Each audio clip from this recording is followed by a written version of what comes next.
प्रिय मित्रों नमस्कार। मैं रोहताश गुप्ता, भूतपूर्व प्राणी शास्त्र विभाग अध्यक्ष एवं प्रोफेसर, कुरुक्षेत्र विश्वविद्यालय कुरुक्षेत्र।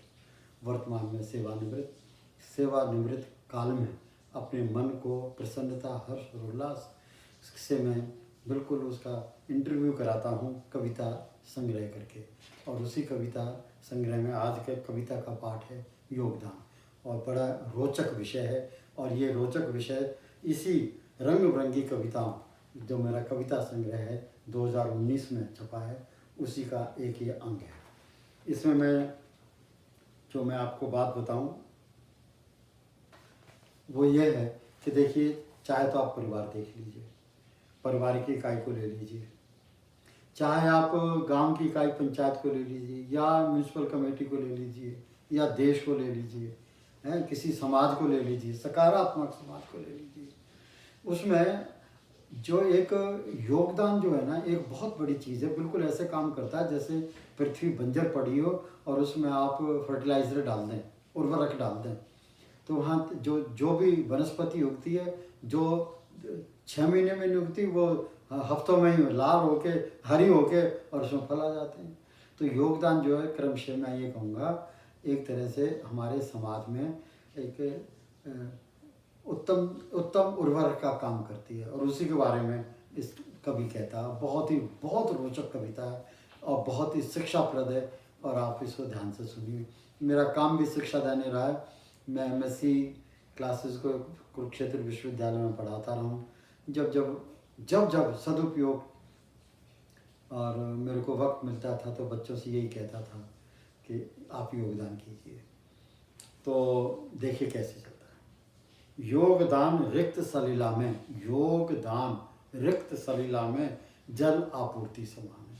कि कोई नदी है और वो खाली हो गई है, पानी है ही नहीं, लेकिन उसमें अगर पानी भरना हो तो योगदान से नदी भी पानी से भरी जा सकती है। कितनी बढ़िया बात कह गया। योगदान रिक्त सलीला में जल आपूर्ति समान है। यह प्रयासों का स्पष्ट द्योतक है, यह परिश्रम का पूरक प्रमाण है। योगदान से प्रयोजन निश्चय और ज़्यादा हरित हो जाते हैं। स्वयं के इरादे बुलंद हो जाते हैं। छोटे मोटे तमाम अवरोधक स्वयं दूर हो जाते हैं। योगदान का बार बार निर्णय कर ले। जब चाहे मौका मिले जीवन में योगदान के प्रयोजन बना ले। तत्पर हो तत्काल दिन रात योगदान के अनुमान बना ले। यथाशक्ति योगदान कर ले, सामाजिक सभ्याचार का सलीका बना ले। योगदान एक यज्ञ है, चाहे हो व्यक्तिगत और चाहे हो सामूहिक। तू योगदान को धर्म समझ, तू ये सार्थकता से भरपूर महाकर्म कर ले। योगदान से समस्याओं के हल निकल जाते हैं। ये वो कुंजी है जिससे निजी तो निजी रहें, सरकार समाज नेत दुर्लभ कारज भी सिद्ध हो जाते हैं। योगदान वो घुट्टी है जिससे अवरुद्ध हुए हलक भी खुल जाते हैं। निर्बल असहाय निर्धन के ठहरे हुए कदम स्फूर्तिमान हो जाते हैं। योगदान वह उर्वरक है, इससे बांझ आंगन भी हरे भरे हो जाते हैं।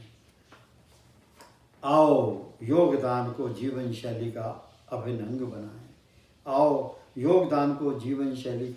अंग बनाएं। अपने जीवन संविधान का प्रथम अनुच्छेद बनाएं।